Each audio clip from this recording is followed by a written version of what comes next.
¿Usted qué considera que es el patrimonio histórico? El patrimonio histórico de Puebla es básicamente el conjunto de elementos que describen y narran, aunque mudamente, la historia de nuestra ciudad. Edificios, bibliotecas, la traza original de la ciudad, y sobre todo los espacios que conservan la historia de Puebla, a través de los cuales podemos encontrar su gastronomía, sus costumbres, arte, costumbres religiosas, tradiciones, etcétera. ¿Usted piensa que el patrimonio histórico es importante para impulsar el turismo? Sí, por supuesto. De hecho, Puebla tiene dos grandes sectores en ese sentido. El sector industrial, que todos lo conocemos, que está en la periferia de la ciudad, pero dentro de la ciudad, sobre todo en el centro, el turismo, absolutamente. Es una ciudad virreinal que recibe turistas y que necesita proteger, por lo tanto, aquello que atrae a los turistas: los monumentos, la Biblioteca Palafoxiana, Catedral, Capilla del Rosario, etcétera, etcétera. ¿Usted considera que el patrimonio histórico es un eje importante para la economía en Puebla? Sí, desde luego. No tengo cifras, nunca las he estudiado, pero cualquiera que vaya al centro y vea la cantidad de turistas que hay ahí se da cuenta de que efectivamente es un sector importante para la economía de la ciudad. Otra cosa sería analizar su impacto para todo el estado, porque la administración de toda esta derrama económica y del pago de impuestos que se genera con ello, pues se gestiona a nivel estatal y federal. Pero para la ciudad definitivamente lo es. Eso es muy visible. ¿Qué acciones propone usted para conservar el patrimonio histórico? Bueno, sobre todo evitar dañar este patrimonio con modernizaciones en pro de, qué feo decirlo así, pero en pro de la propaganda electoral y de autopromoción de algunos gobernantes que quieren modificar todo para su propio beneficio. Más bien es conservar. ¿Cómo? Bueno, pues a través de la restauración de obras de arte, de la conservación de la arquitectura, si es necesario hacer obras para reparar edificios dañados, invertirle en eso, dedicar dinero del erario público a reparar esos edificios dañados, templos virreinales, promover, por supuesto, la conservación de documentos en las bibliotecas, en los archivos, promover las visitas guiadas, formar guías de turistas competentes. Sí, invertir. La única forma de fortalecer esto es invertirle. No se va a mantener de la nada. Necesitan dedicarle dinero a la conservación de este patrimonio histórico. Esta pregunta tiene mucho que ver con la respuesta que nos acaba de dar. ¿Y qué opina usted de que el patrimonio sea utilizado con fines de lucro para lograr una derrama económica que beneficie a la economía de Puebla? Bueno, la palabra lucro está hoy en día muy desprestigiada, porque lucro se entiende como en un sentido negativo. Quien quiere lucrar como que quiere lograr sus propios intereses. No, yo creo que todas las ciudades y lugares del planeta con potencial turístico usan ese potencial con fines de lucro, y eso es normal. El turismo es una actividad importante. ¿Qué opino de que se utilice con fines de lucro? Pues excelente, porque contribuye al desarrollo de la ciudad. Por ejemplo, el Museo Barroco que acaban de construir atrae turistas, atrae visitas. Entonces yo no lo veo de ninguna manera negativo, porque no solo es captar economía y derrama económica, sino también es que la gente del exterior nos conozca nuestra historia, nuestro arte, nuestra cultura en general. Entonces, darnos a conocer y obtener dinero por eso, a mí me parece excelente. Otros lugares del mundo no tienen un patrimonio histórico y lo que explotan son, por ejemplo, sus bellezas naturales, cascadas, playas, etcétera. También está perfecto. ¿Qué acciones realiza usted para conservar el patrimonio histórico? O sea, sí, en lo personal o en particularmente, ¿qué hace usted?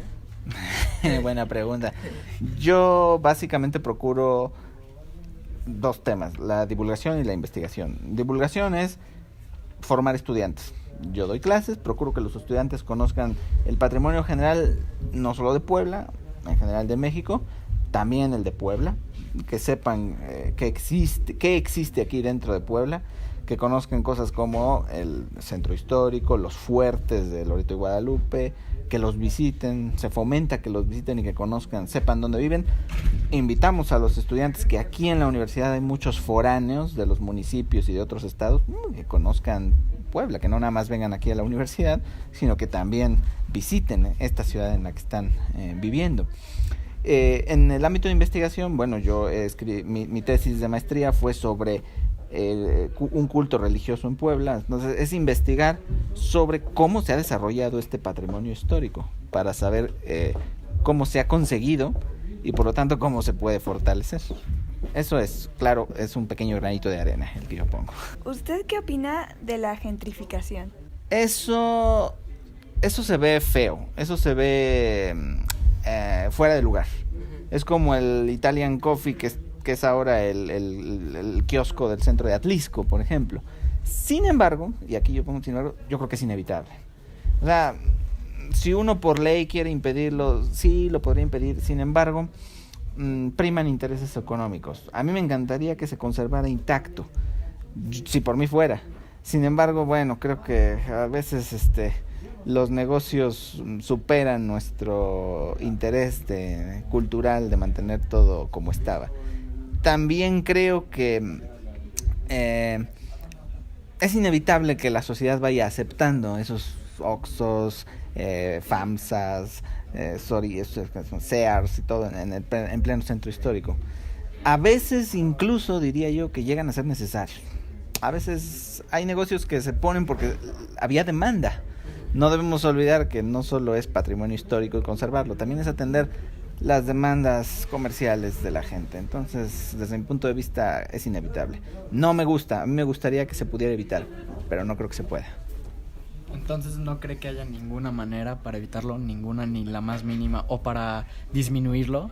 No, bueno, todo se puede. Si por ley de repente algún gobierno municipal dijera, se quitan todos los Oxxos del centro, vámonos, y los corriera, a fuerza de leyes sí se puede conseguir, por supuesto. Pero yo creo que ya a estas alturas eso tendría un impacto negativo en la economía. Es que esos Oxxos también dan empleo a la gente y prestan servicios. La gente puede ahí pagar sus servicios, puede pagar sus tarjetas de crédito. Entonces, esos negocios, nos guste o no, también contribuyen a la economía del centro histórico, al igual que el patrimonio cultural. Ojalá con anticipación se hubieran diseñado las cosas de tal manera que solo el patrimonio histórico tuviera un espacio ahí y estos negocios se ubicaran fuera del centro histórico, en otros espacios, ¿no? Desafortunadamente no ha sido así y ahora ya se han incorporado a la economía. Yo creo que ahorita sí, si los quitaran, sí habría problemas. Ojalá que se pudiera hacer, probablemente con un plan para quitarlos sin dañar la economía se podría hacer, pero eso lo tendría que diseñar algún economista, algún sociólogo, no sé, algún especialista en administración de empresas, tal vez. Yo no tengo idea de cómo se podría hacer sin dañar a los que dependen de esos negocios actualmente. ¿Y cree que, por ejemplo, un negocio de una familia mexicana, por ejemplo, no sé, un puesto de tortillas o un puesto de chalupas o lo que sea, sería mejor que el Oxxo, que el Starbucks o que el Italian Coffee o eso? ¿O sería su impacto sería menor o sería lo mismo? Desde un punto de vista estrictamente economista y comercialista, pues todo lo que aumente la actividad económica es bueno y todos los que produzcan es bueno. O sea, sustituir a los... O sea, definitivamente debemos enfrentar la realidad de que una empresa familiar, como sería un puesto de molotes o de chalupas o lo que comentas, definitivamente son menos competitivos que esas cadenas comerciales. Entonces ahí ya no sería solo un interés cultural. No a toda la gente le interesa la cultura, tanto como la economía. Hay quienes le dan prioridad a la economía, entre ellos muchas administraciones públicas. Y si un gobierno prefiriera que siguieran funcionando esas cadenas, aunque eso disminuyera la actividad de las familias en negocios pequeños, pues estaría como difícil. A veces la economía marca el paso y las grandes empresas pueden pagar mejores concesiones, licitaciones, contratos, etcétera, al gobierno. sea, yo quisiera que al gobierno le interesara más la cultura que la economía. Desgraciadamente no es así. Seamos realistas. ¿Y usted conoce alguna ley que proteja al patrimonio histórico de esta ciudad? No por su nombre, pero sí sé que hay esas leyes. Por ejemplo, el INAH tuvo conflictos con el gobernador Moreno Valle para impedir la construcción del teleférico que iba a bajar de los fuertes al centro histórico. Se quedaron las torres para el teleférico hechas a la mitad, no se autorizó eso. Se quería poner también por la zona del centro histórico la rueda de la fortuna que está ahorita en Angelópolis. Entonces, al final obligaron al gobernador a no tocar el centro histórico. Sí hay leyes para que indican esa protección. Hasta donde yo sé, si un Oxxo se quiere instalar en alguna parte del centro histórico, pues sí tiene que pedir permisos para poner su logotipo y todo. Si al final, por nuestro sistema de leyes, encuentran forma de que se les autoricen, ¿qué vamos a hacer? Legalmente está bien hecho, jurídicamente está bien hecho, aunque culturalmente nosotros digamos que desentona y que se ve feo. Pero mira, volvemos a lo mismo, un abogado y un economista te dirán, es legal y además contribuye a la economía, así que hágase. Por eso es que se han podido hacer, porque no todos los intereses en el centro histórico son culturales e históricos. Si lo fueran, otro gallo nos cantaría, pero también hay intereses económicos ahí metidos. ¿Usted considera que, o sea, si los ciudadanos empiezan a, no sé, visitar más museos o seguir más las tradiciones, ya no solo de Puebla, de México en general, cree que el turismo se vería afectado y asimismo, pues, la economía? No, si los poblanos visitaran los museos y los centros culturales, ellos contribuirían también al turismo. Serían turistas dentro de su propio país, que muchos no lo son. Muchos a duras penas saben que existen museos, sí, pues existe el Museo Amparo, pero nunca van, nunca han ido, no lo conocen y por lo tanto no lo recomiendan a otros que también podrían acudir. No, excelente, que vayan todos los que se pueda.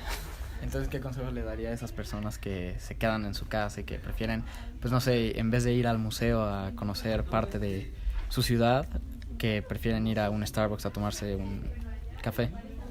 Bueno, yo a todos los invito a que conozcan la cultura poblana, mexicana, universal. Ves, de repente en el centro histórico, el gobierno municipal ha organizado exposiciones de arte universal. Hubo una exposición de Miguel Ángel Buonarroti, es italiano, renacentista, ¿no?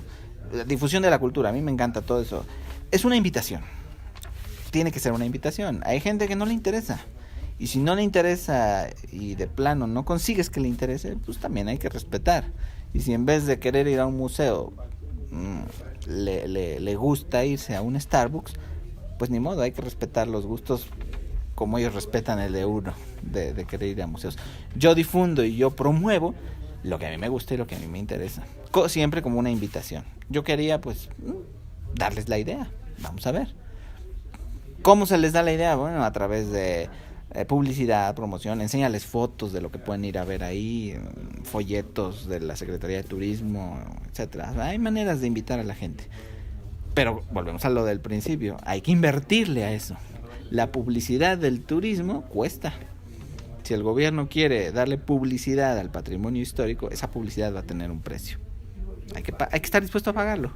El gobierno debe estar dispuesto también a invitar a la gente y a pagar el precio que eso supone. Entonces, aparte de esa estrategia de invertirle y de folletos y publicidad, ¿qué otra estrategia publicitaria nos recomendaría? Por ejemplo, comerciales en la televisión, ¿podría ser una o no sé? Podría ser una, pero yo más bien siento que otra estrategia, tanto publicitaria como educativa, sería promoverlo en las escuelas públicas. Sí hay, a mí me tocó en escuela pública que alguna vez nos llevaron de visita a un museo, pero yo duplicaría eso, porque fue una sola visita, fue un grupo muy selecto de alumnos, los mejores promedios. Yo haría que fuera como a todos los alumnos de las escuelas. Si viene de parte del gobierno, el gobierno solo puede meterse en las escuelas públicas. Bueno, yo le diría al gobierno que todos tus alumnos de escuelas públicas tengan, no sé, cada 15 días un viernes de museos, un viernes de centro expositor, un viernes de calles del centro histórico, que se organizaran actividades culturales para los estudiantes. ¿A una escuela privada lo mismo también? A las escuelas privadas también, aunque ahí debemos tomar en cuenta que son muy variadas, o sea, no tienen una sola línea rectora, las hay de diferentes orientaciones. Hay escuelas privadas que se fundan exclusivamente con fines de lucro.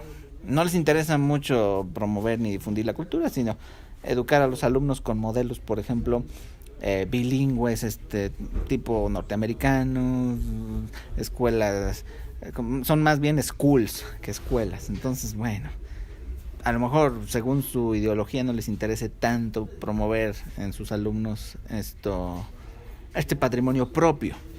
Yo a todas las escuelas los invitaría, pero digamos que son propuestas, nada más. El gobierno solo podría obligar a las escuelas públicas a hacerlo. ¿Y usted conoce alguna organización u organizaciones que protejan este patrimonio histórico, que se interesen en promoverlo? Bueno, oficialmente el INAH es el que se encarga de protegerlo. A veces también el INAH hace labores de difusión, pero más bien son labores de protección.